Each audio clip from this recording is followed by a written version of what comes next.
G'day, I'm David Richards. Welcome to Media Tech Talk. And I am Paul Luckett. Now, the digital media world is a huge, complicated space, but for publishers, a huge part of the chaos isn't the ads themselves, but the impossible task of tracking the revenue from every impression on every site in real time. Imagine a million balls of string, all tangled together. Now try to trace each one correctly. One end to the advertiser who paid for it, the other to the publisher who earned it. That's programmatic advertising. Beautiful in theory, chaotic in practice. From his days at Orange Advertising, Nicolas Schueller saw that chaos up close. Publishers buried under data, disconnected from the true value of their inventory. So he co-founded Adomik, the revenue intelligence platform that helps turn that revenue tracking chaos into clarity, unifying billions of data points every day with near zero discrepancy, finally showing publishers where their money really comes from. And today, with partners like Microsoft and News Corp in Australia, Adomik is redefining how trust, transparency, and technology power the next era of media monetization. So here's a question. How many balls of string or paths from an advertiser to a publisher are there in a world of Adomik? And what did it take to untangle that mess and build a global company, changing how digital media tracks, measures, and reports revenue? Let's find out. Nicolas, welcome to the show. How is Paris today? Hi guys, thank you for having me. Well, Paris is, that's just, Christmas Paris, so Yeah. short daylight.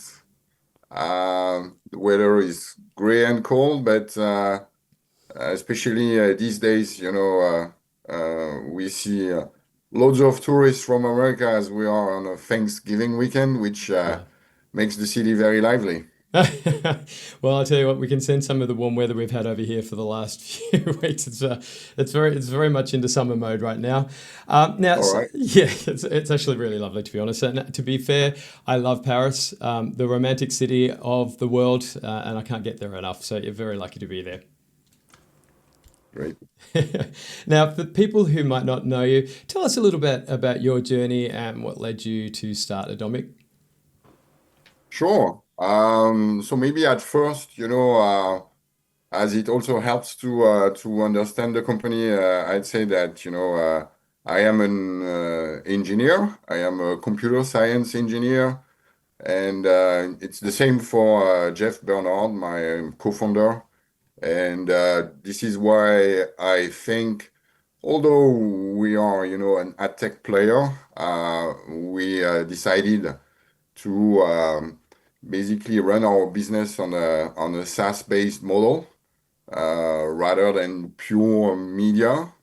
It has its upsides, its downsides, but I think this is really reflecting who we are, very number-driven and very, I would say, product-driven. So computer science, I spent quite some time at Orange, the global telco operator, doing several things there, all related to computer science and technology. And then a few things happened that have led me to I would say embrace digital advertising.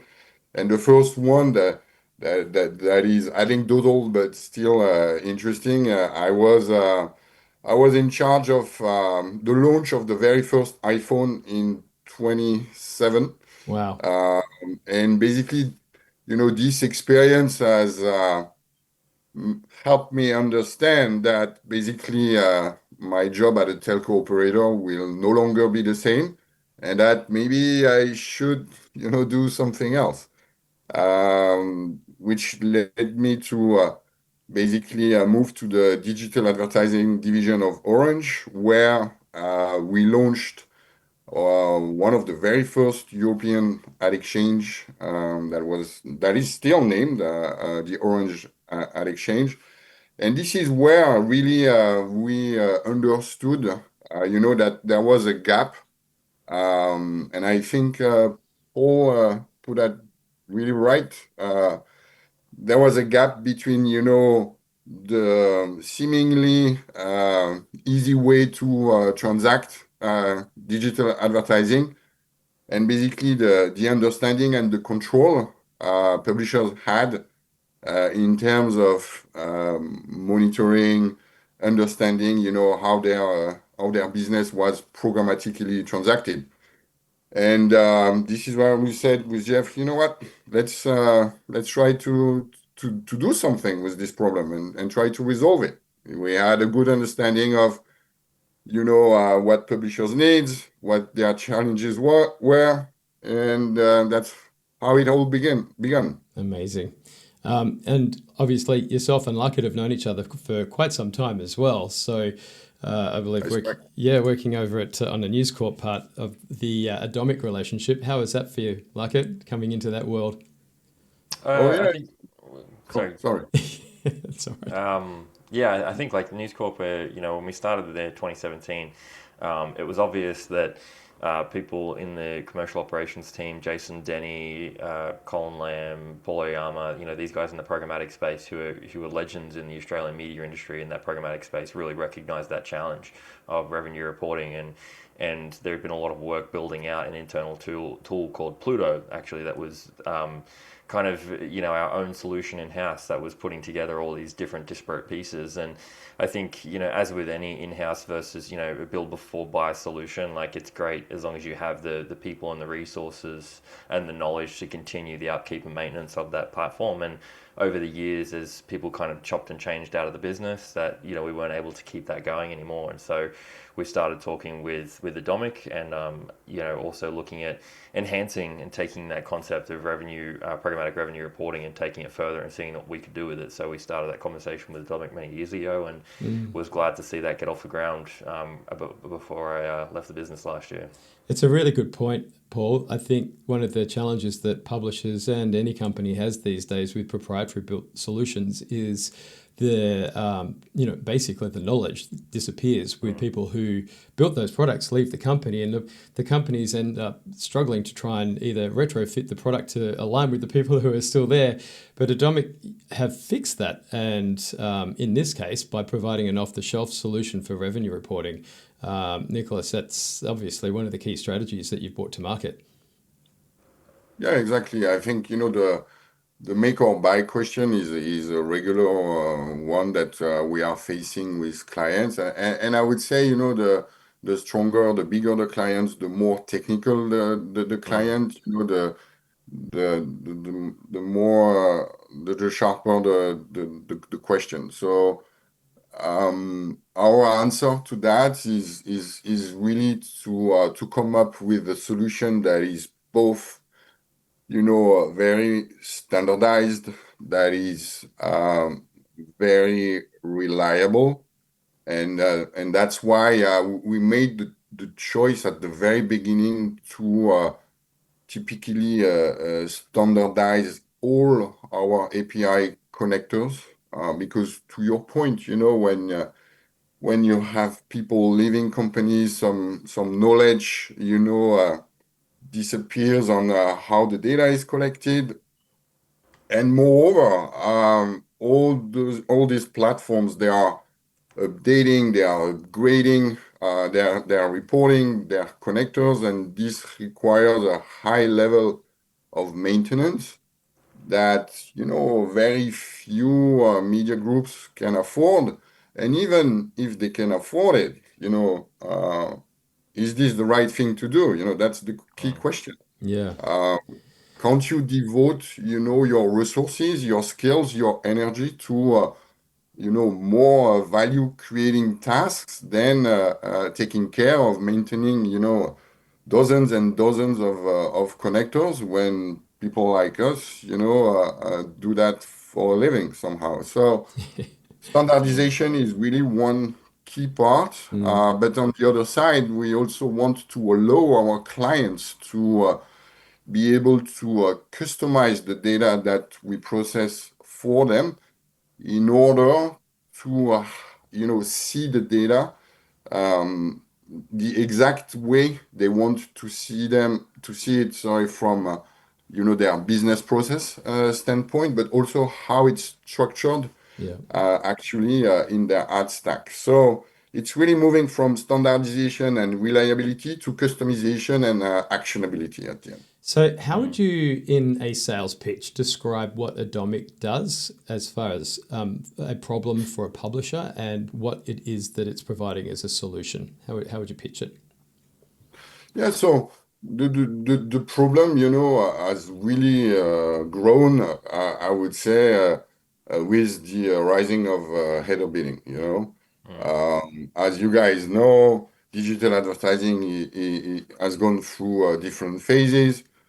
But post header bidding and pre-bid, we've seen the number of monetization partners used by publishers exponentially grow. So just to give you an idea, we recently onboarded a client who had 200 seats Oh, monetization, like even my more, brain's exploding. 205 or something like that. Wow. So, Yeah.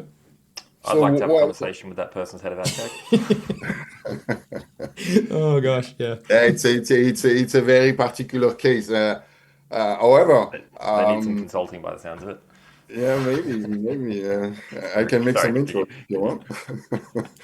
uh, Yeah. but this reflects very well the number one problem that we solve, which is revenue fragmentation. Mm.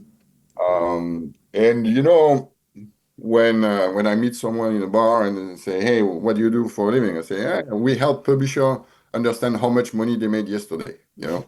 That's trivially put, but at the end of the day, this is all that it's about. You see what I mean? It's really Mm. understand your revenue, have a comprehensive view of your revenue to be in a position to take actions that really have an impact on the revenue itself and on how operations are run. Mm. The first thing really we do for publishers is revenue management. Nicely put. This is that, and it's resolving the problem of the revenue fragmentation that really needs some tools to basically help clients, how their revenue is structured and at the end, how much money they're making. Mm. Yeah. I know one critical thing for us as we built out the Pluto platform, and one person I didn't give a shout out to as a person who actually built it, which was Melina back in 2017. So I think, over the years, kind of building and growing that, one of the challenges that we had was, you mentioned before API connectors, and there was some programmatic partners would have, real-time API availability for us, reporting APIs that we could hook into, but others did not. And, I'm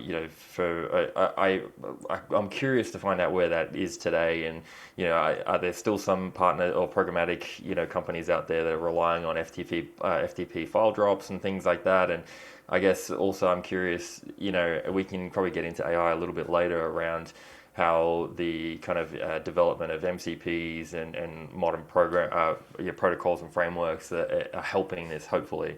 So is it still? Are you finding the availability of integrations, API integrations to these platforms is much better today than what it was, or? I think things are always improving. But that said, the industry is very dynamic, and at the end, we have new partners to integrate all the time. Mm. Uh, at the at the same time, publishers are also diversifying their revenue. They are in a tough spot right now. So we are also, following that trend and typically, integrating with affiliation partners, with social media. We made integrations with Apple News that, was not on the table a few years ago. So I think, the reply to your questions, needs different levels of answer. The first one is, Mm. again, obviously the revenue is diversifying and we need, more connectors and different types of connectors. Then when it comes to integration types, I would say that, our favorite way to integrate with the platform, and thankfully, most of the major players are offering reporting API, that are, that are really good.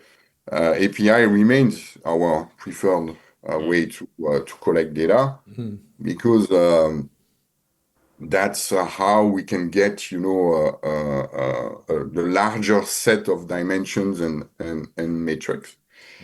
But to your point, we still have today, just to give you an idea, we have around 300 standard connectors to 300 different platforms. Still, half of them are not API Wow, based. that's quite a lot, don't you think? Considering where we are in today's world with technology, that there's that many that don't have APIs and still relying on Yeah, FTPs. I agree, but as I said, it's also linked, to the growth path of these companies that basically privilege, other areas of their own product rather than reporting.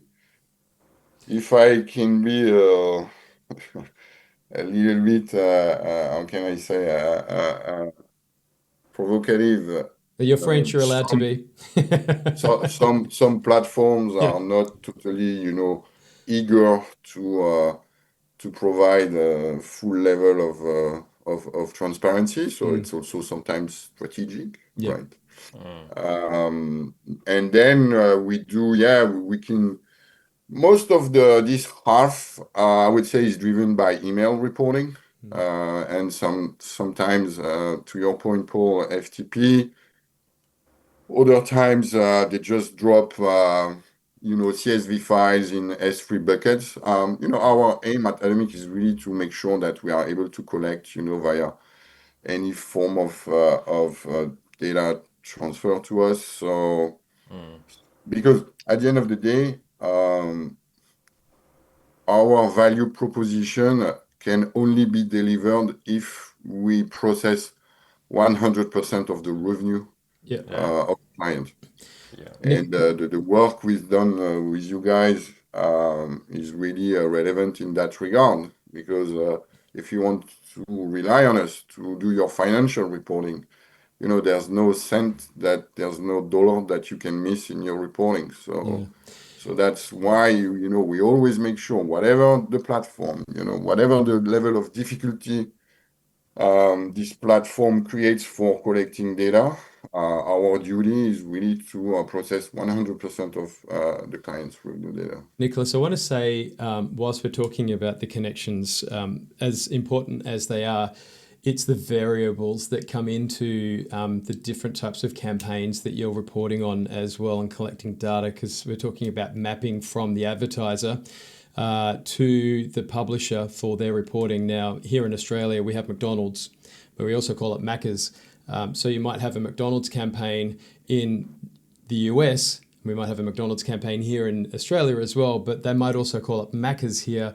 So your team is also responsible for the local nuances of making sure that the mapping of that campaign is picked up from the SSP, supply side platform, into the publisher's dashboard that you have in your analytics dashboard, that they can see in real time if they're using the APIs to accurately report. So you must find that there's a lot of custom work that you put into making sure a publisher is accurately reporting on those types of campaigns as well, so they can pick up everything.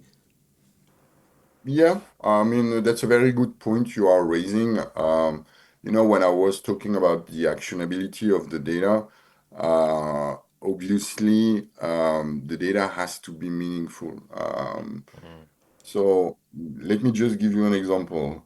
In our data, we have around 900 iterations of the American Express name. 900. Okay. So, Yeah, so, that's so good. you as a client, you don't want to see 3, 4, 10, or 25 American Express in your data, right? If your sales guy has a meeting with American Express, the first thing you want to do is definitely not to aggregate 20, 25, or whatever number of lines that basically shows some American Express revenue. Avast, the same. We have around 1,000 iterations of the Avast name.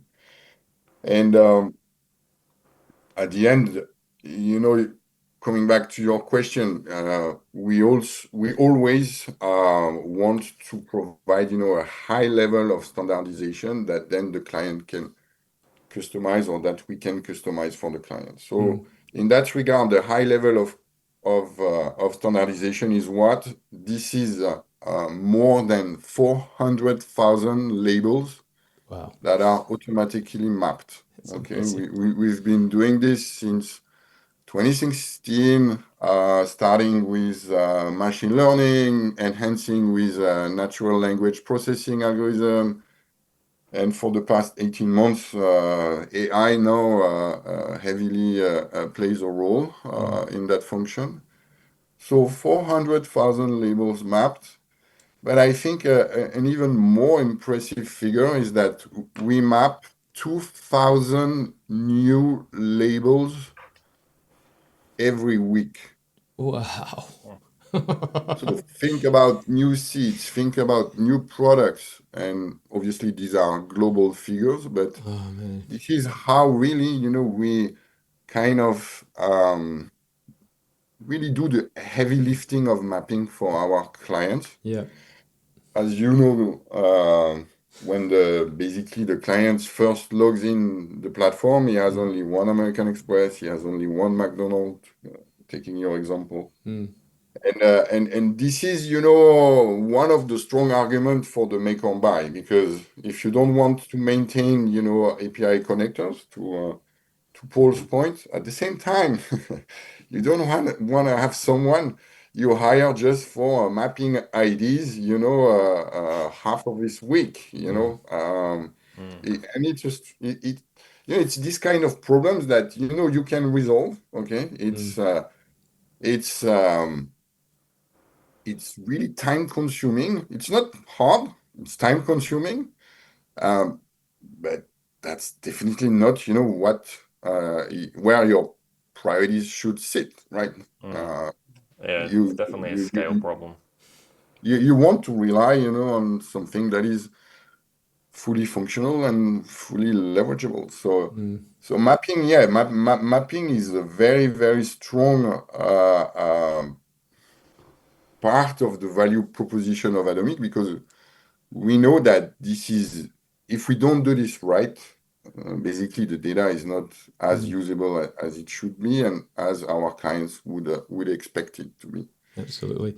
And then to your point, David, that said, coming back to your example, we offer also the ability uh, our to our clients to basically customize the mappings.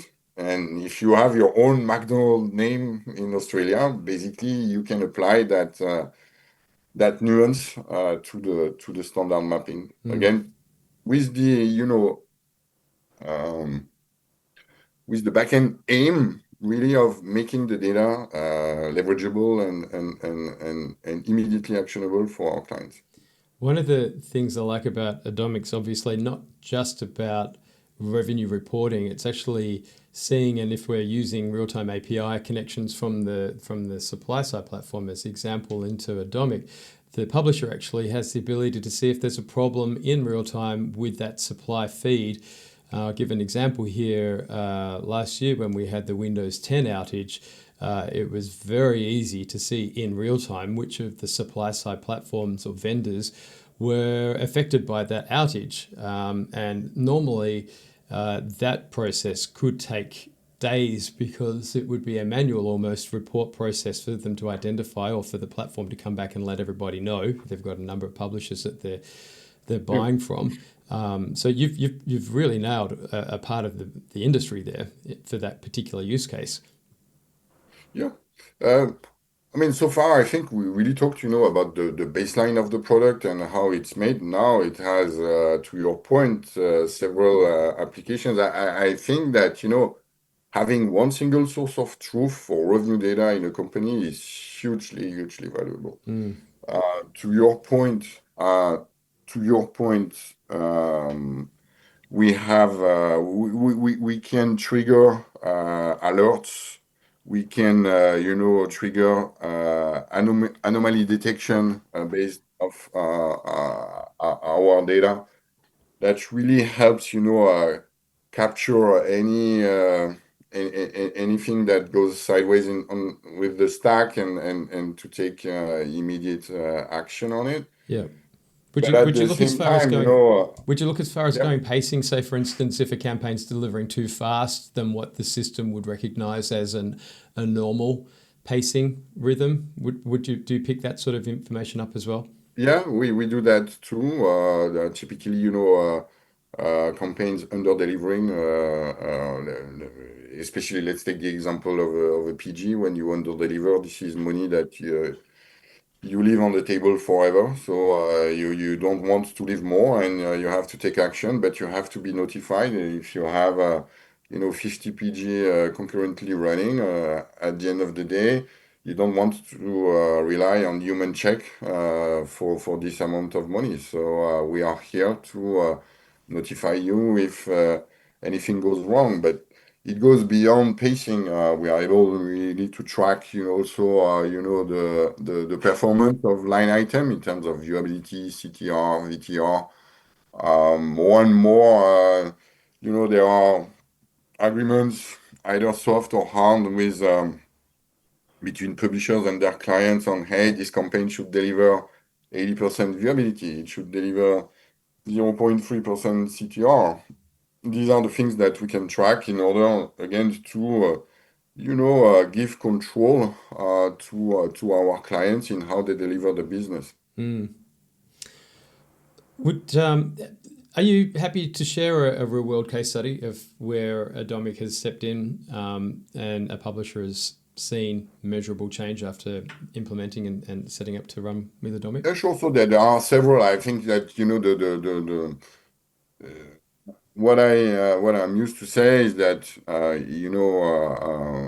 our platform has an impact on the top, both on the top line and the bottom line. So on the top line, there is one part of the product that we haven't talked about, and because it's not available yet in Australia, but which is sales enablement. Mm-hmm. So 5 years ago, thanks to the large amount of data that we are processing, we had this idea of creating benchmarks. So a very simple idea. We get the opt-in of our clients to aggregate and anonymize their data and create a market data pool. Okay.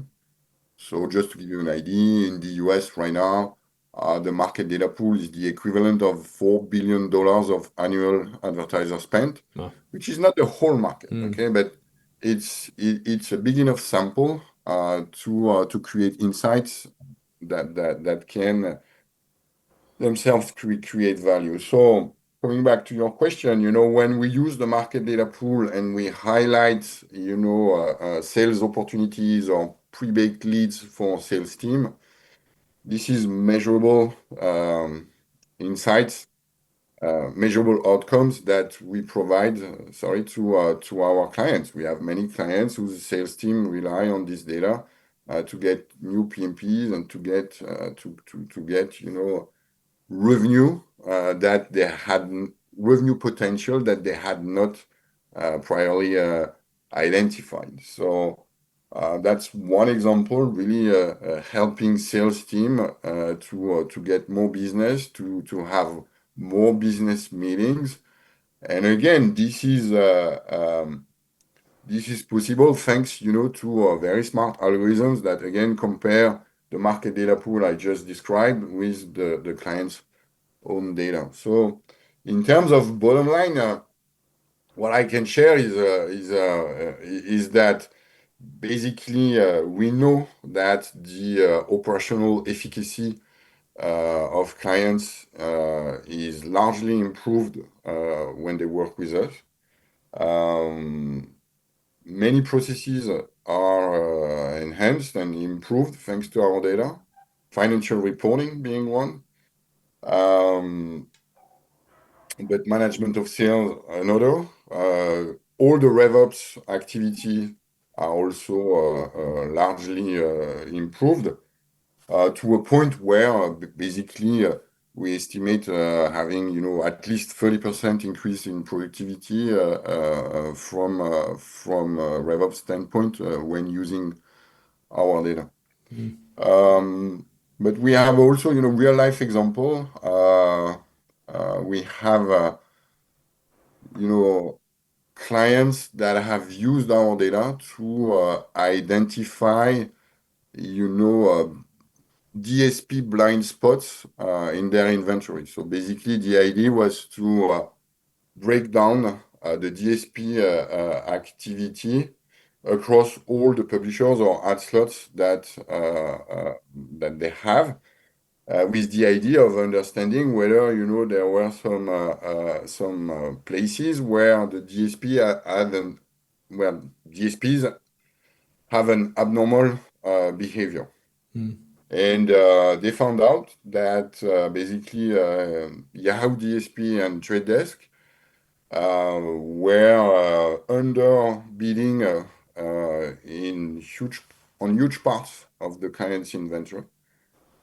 And right after bringing that up to the DSPs and understanding why and basically discuss a change in the policy, this has literally unlocked millions of dollars of additional revenue, because more bids means more revenue at the end.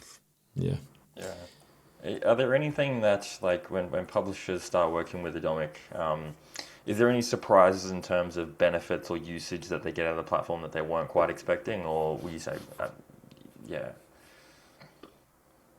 It really depends on the maturity of the client, I would say. It really depends also on the technical culture of the client. But I think, yeah, the surprise, there are sometimes they are surprised that basically clients, when we onboard them, they just realize, the complexity of their own stack. Because very often, they pile up things on, while totally losing, the general shape and the general construction of their ad stack. And when we sit down with them, because as I explained, we always want the data to reflect, to mirror how the ad stack is built and is running. And here, yeah, sometimes say, oh, I have a seat on TAM for this SSP. Oh, that's okay. Yeah. So let's add this to your Adomik dashboard. And then the idea is really we help our clients really to highlight, additional tasks, actions, change their processes in order to both streamline their operations and highlight revenue gaps that they were not able to highlight before working together. Nicolas, and going stepping into what Paul was just asking, one of the great use cases obviously is having all of that data, but pushing that data downstream into something like Google Cloud for BigQuery for publishers then to use that information to help with greater analysis on the way their sales teams are operating, and then distribute that information to dashboards like Looker or Tableau. Yeah. I think that's probably one of the biggest advantages that I've seen in this space. Where I love using this word, but I'm not so much on the democratization of it, but you're giving the ability for people to have a look at that data that probably wouldn't normally have been able to see it, and then have access to it to build out new reports and insights. Yeah, absolutely. And I think that comes back to our engineering background. Mm. Basically, we want our clients to be able to build on top of our data. So that was really the first aim.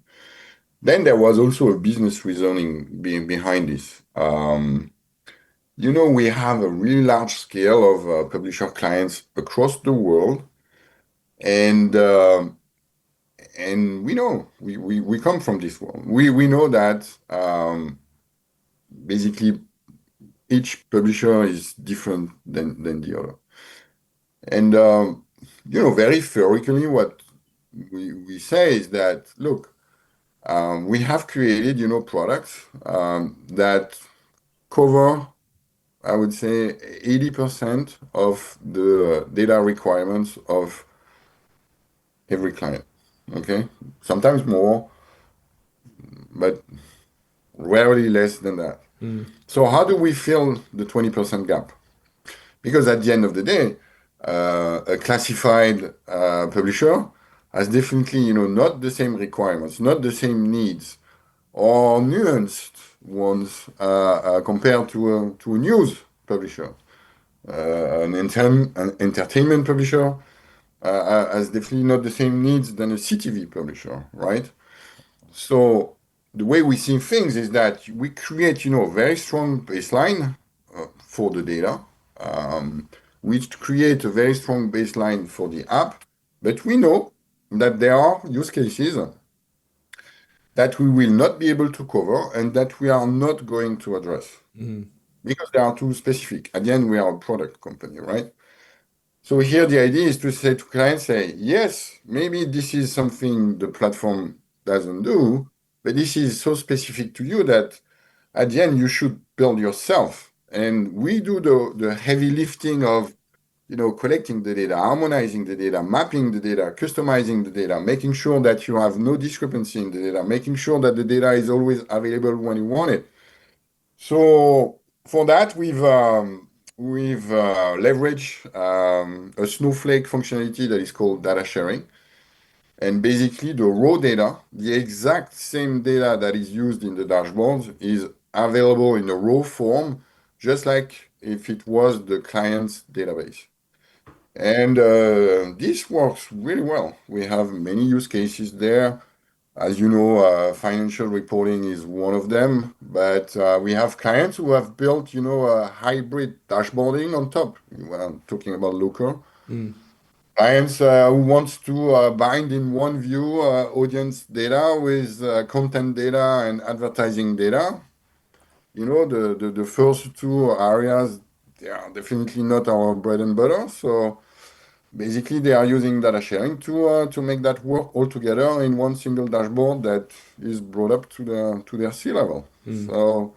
So that's how we address, as I said, the 20% use cases that basically we don't and we will not, so that we can provide, a complete toolbox to our clients and they can leverage the data that we process for them.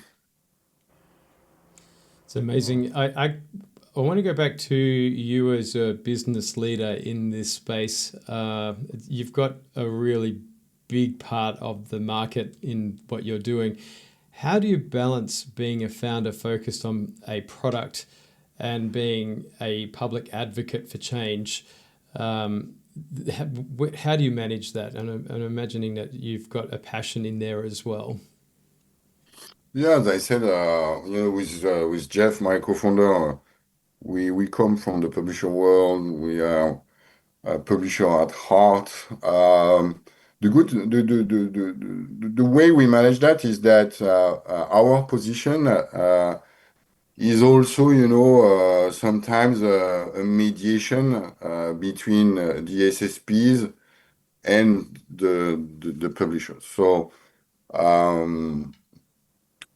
that's maybe not always very public, but I can tell that we've helped publishers and we've helped SSPs, by creating these connections between the two, most of the time under the hood, right? But with the idea of really, how can I say, make sure that the concerns are shared, and as they are voiced, by an independent player, they have the ears on both sides. So we have very strong relationships with our SSP partners.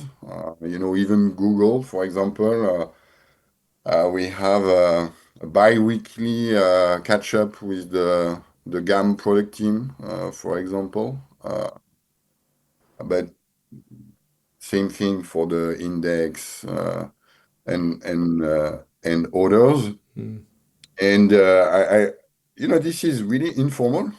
We don't have a partnership in place, but this is really how we can help our clients, understanding what's coming, and help Google and others really understand, what are the concerns of our clients. And, a few months ago, curation was a very good example of that. So on one hand, the idea was really to explain to publishers that thanks to our data, thanks to curation control, which is a new product that we released, we see that basically curation is net positive in terms of additional revenue. And that's really about, how do you understand your revenue? What kind of control do you have? We have other clients who have not subscribed to curation control that have blocked all their curation. And then we say to them, I think that's not a good idea. But then why did they block all the curation? And that's, the message we convey to SSPs. We say, guys, our clients need more control, block or unblock a curation partner is not a lever that is granular enough. And you need to come up with curation that are targetable on curation. You need to come up with,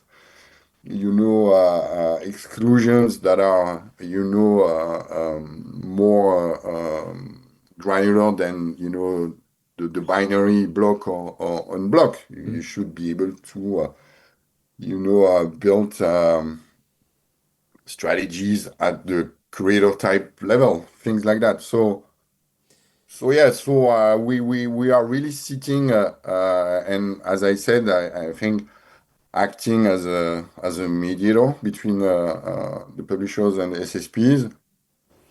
Sometimes it works, sometimes less, but I like this space because at the end it allows us to have a 360 understanding of what is at stake for all our partners. You must have fun helping those SSPs and platforms reprioritize their product pipipeline.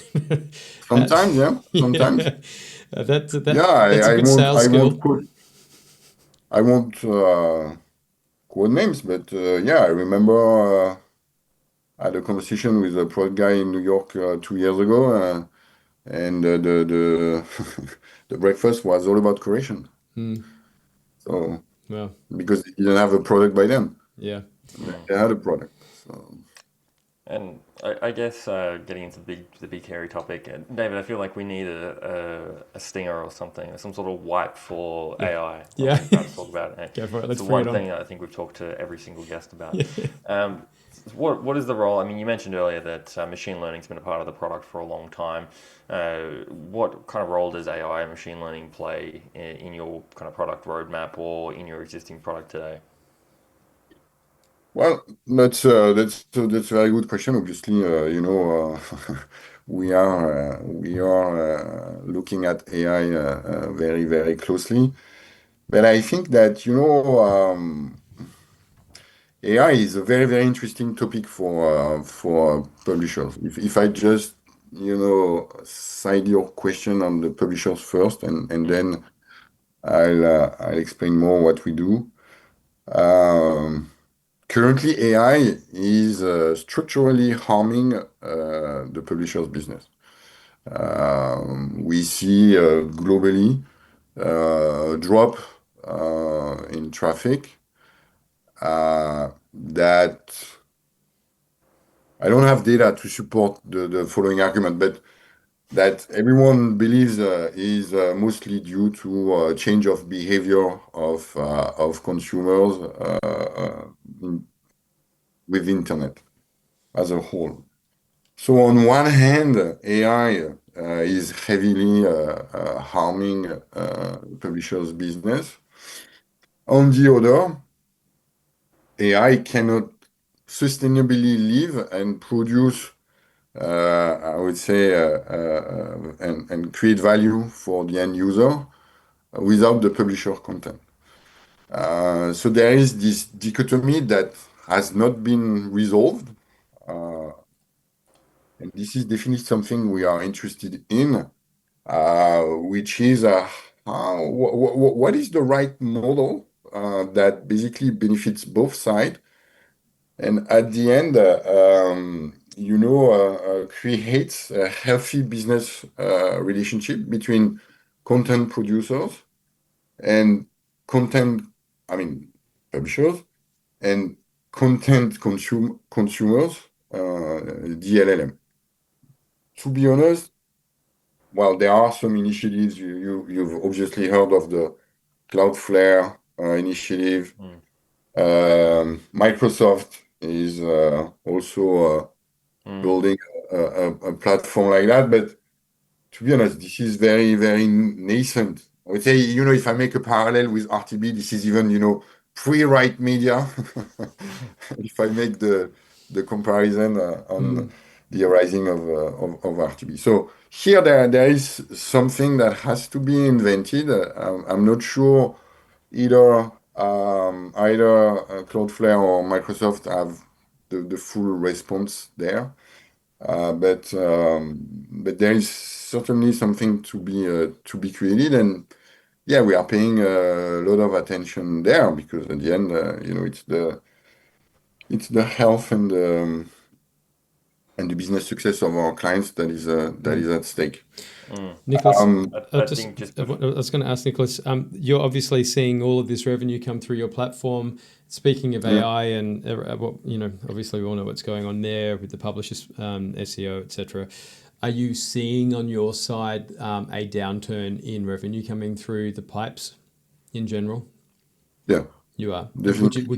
Would you be comfortable sharing an estimate number? We're talking 5, 10, 20% difference year on year? Yeah, so typically um, Q4, I'm sharing US numbers so that they are the most relevant for your auditors, but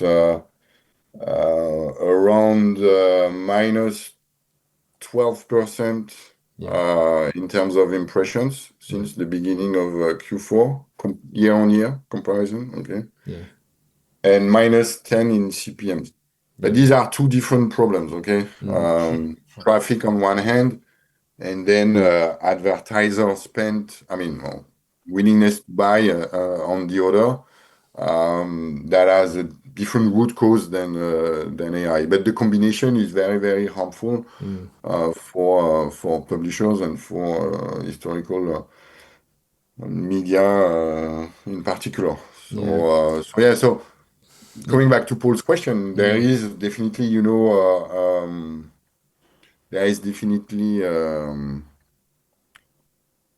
an efficacy question for publishers.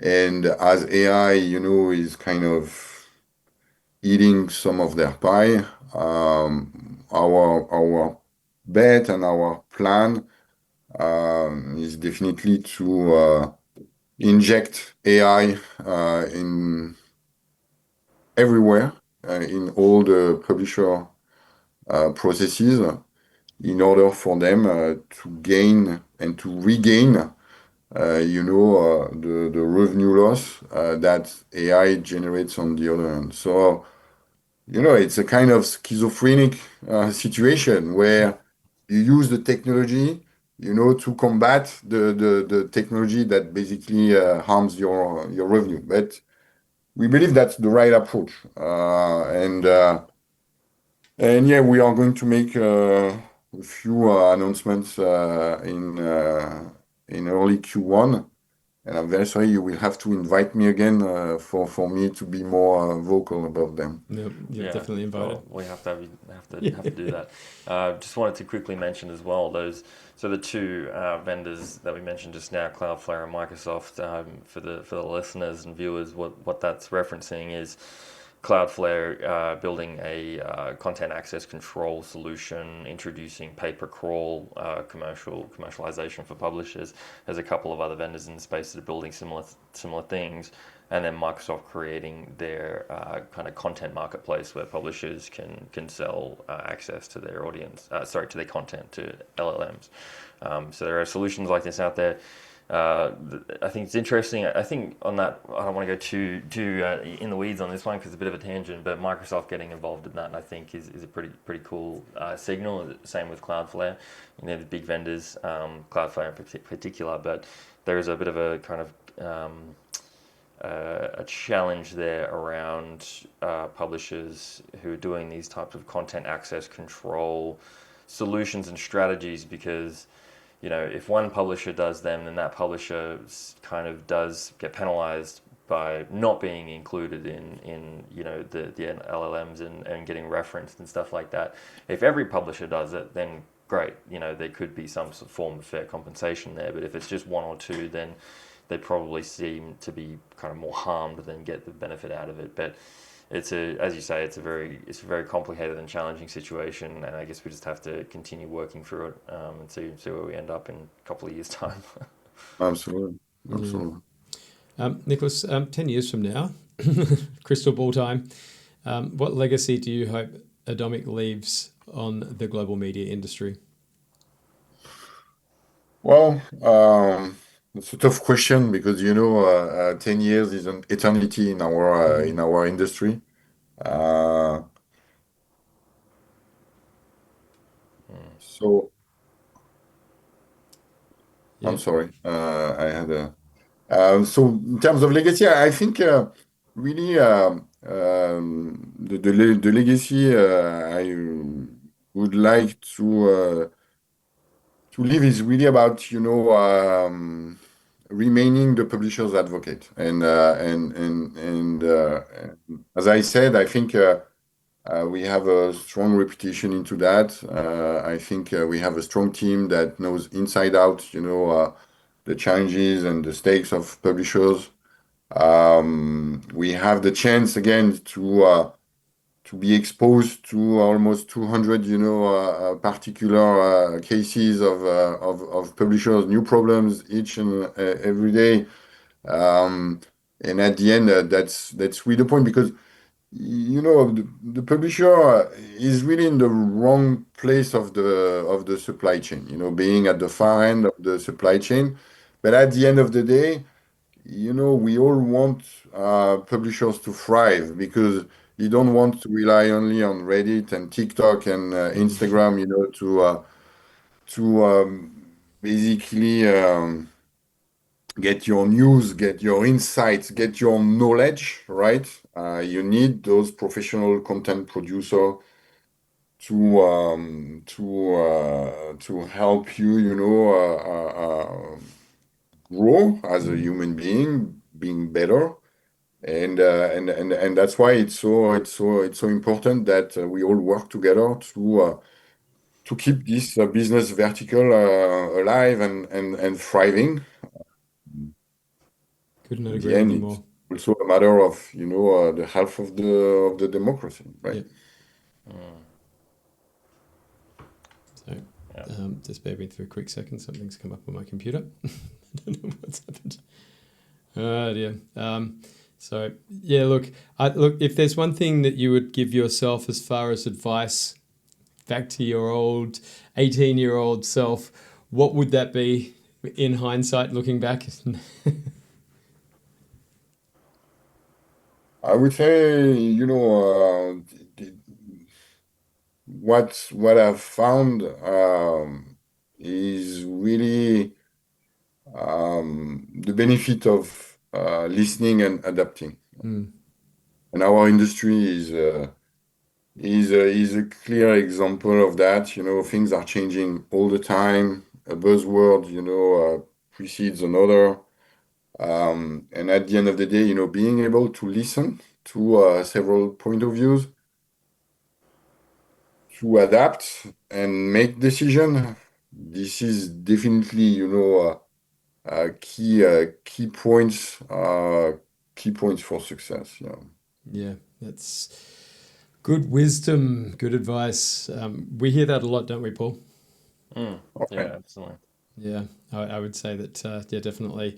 There's an element of people versus product, and we hear quite a lot that people come first. From my experience working with your team, there is definitely a passionate approach to dealing with the customer first, and the product naturally falls in behind. So well done as the business leader for Adomik. I think that definitely comes from the top down. So nicely done. Thank you. Yeah. Thank you. Okay. So, all right, Nicolas Schueller, I just want to say, as the CEO and co-founder at Adomik, thanks very much for joining us on the show today. We do look forward to catching up with you and seeing you on the show. We want to catch up with you and talk more about this, the future of APIs and where you're going. So please let us know. We want to get you back. You'll hear more about these product announcements. Absolutely. Let us know. You'll hear it first on Media Tech Talk. And to everyone watching, thanks for joining the show today. We look forward to seeing you again next time on Media Tech Talk. I'm Marko Markovic, founder of Advocacy. Join me next on Media Tech Talk as I take you inside how our privacy-first identity technology is powering some of the biggest brands in the region, from Castle, 7 and Gumtree to our integration with Adobe. So here's the question for you. What do those major brands know about the future of identity that the rest of the industry hasn't caught up yet? Join me on the conversation that is inspiring media minds. That's next on Media Tech Talk.